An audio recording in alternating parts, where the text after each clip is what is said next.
Assalamualaikum warahmatullahi wabarakatuh. Halo semuanya, salam kenal dari saya, Bunda Sita. Ya, kali ini di video ini Bunda Sita akan mulai bercerita tentang salah satu kisah Rasulullah Muhammad Sallallahu Alaihi Wasallam. Nah, kisah yang akan Bunda ceritakan akan Bunda ambil dari buku ini, Rasulullah Teladan Utama dari Sigma Daya Insani. Cerita apa yang akan Bunda ambil? Bunda akan bercerita tentang kisah Rasulullah yang begitu penyayang terhadap anak yatim. Nah, kisah ini terjadi di Madinah. Pada waktu itu, Rasulullah Shallallahu Alaihi Wasallam sedang berjalan-jalan menyusuri pemukiman di Madinah. Hari itu bertepatan dengan tanggal 1 Syawal.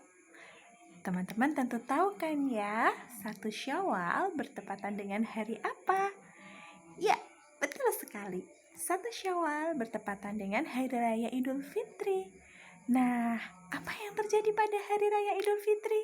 Semua orang bergembira, semua orang bahagia.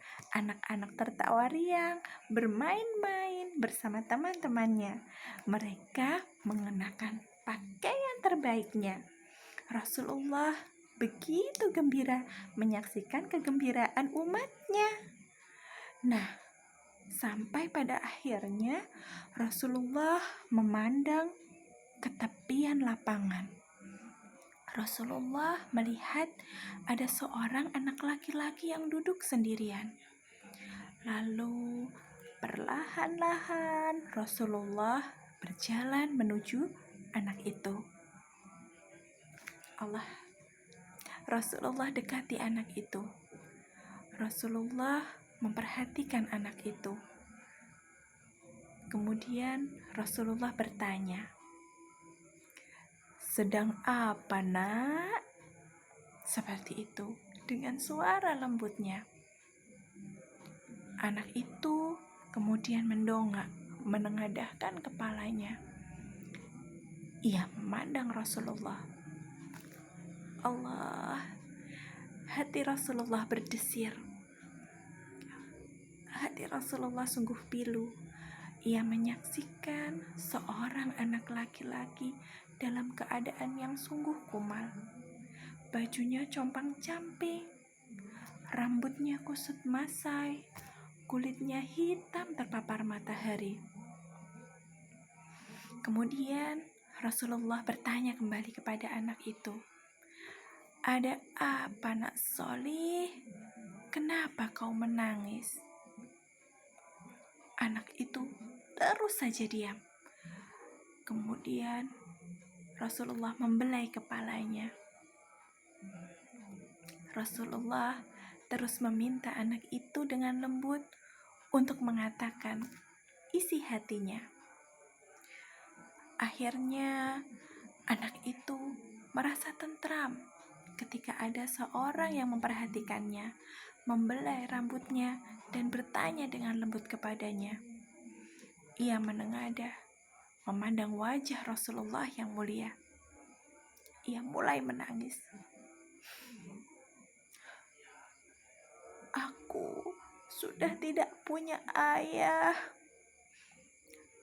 Ayahku meninggal dunia ketika berjuang bersama Rasulullah Muhammad Sallallahu Alaihi Wasallam.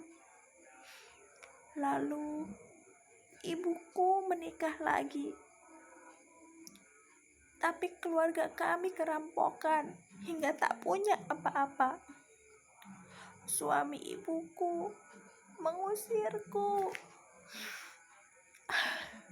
Anak itu sedih sekali.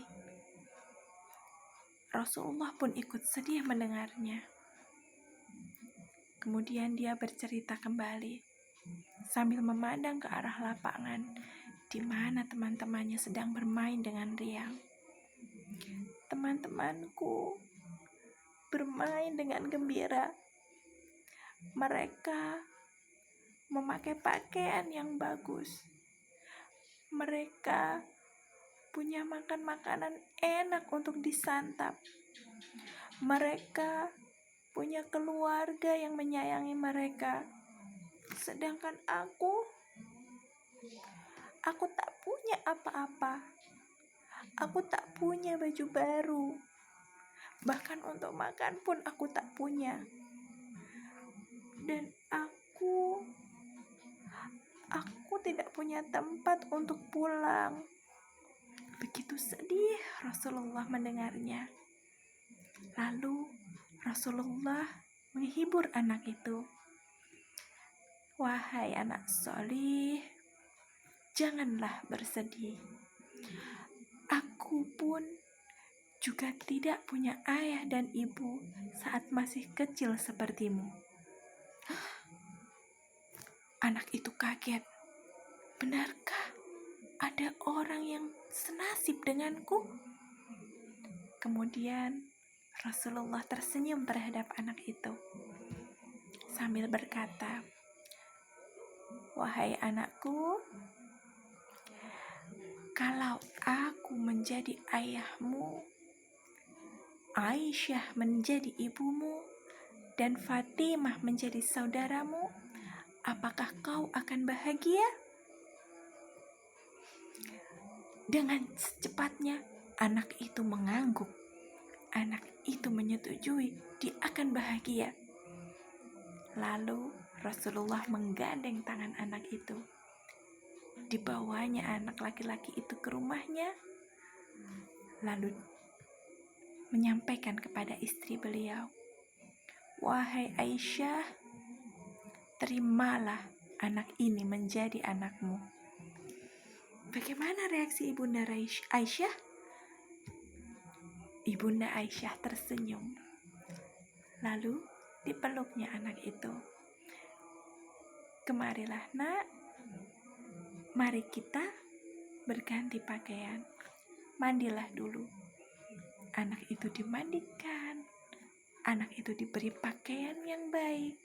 Anak itu diberi makan. Lalu Ibunda Aisyah mengatakan, pergilah nak, bermainlah bersama teman-temanmu. Nanti jika kau sudah puas, pulanglah kemari. Anak itu sungguh bahagia. Anak itu merasa bahagia karena ia sekarang mempunyai keluarga yang menyayanginya. Keluarga manusia mulia, keluarga Rasulullah Muhammad Sallallahu Alaihi Wasallam. Masya Allah, luar biasa. Begitulah akhlak Rasulullah dan istri beliau, Ibunda Aisyah. Beliau berdua adalah sosok yang menunjukkan salah satu sifat mulia, yaitu menjadi penyayang terhadap anak yatim. Baiklah, semoga ada kisah, ada hikmah yang bisa diambil oleh kita semuanya dari secuil kisah ini. Semoga bermanfaat. Wassalamualaikum warahmatullahi wabarakatuh.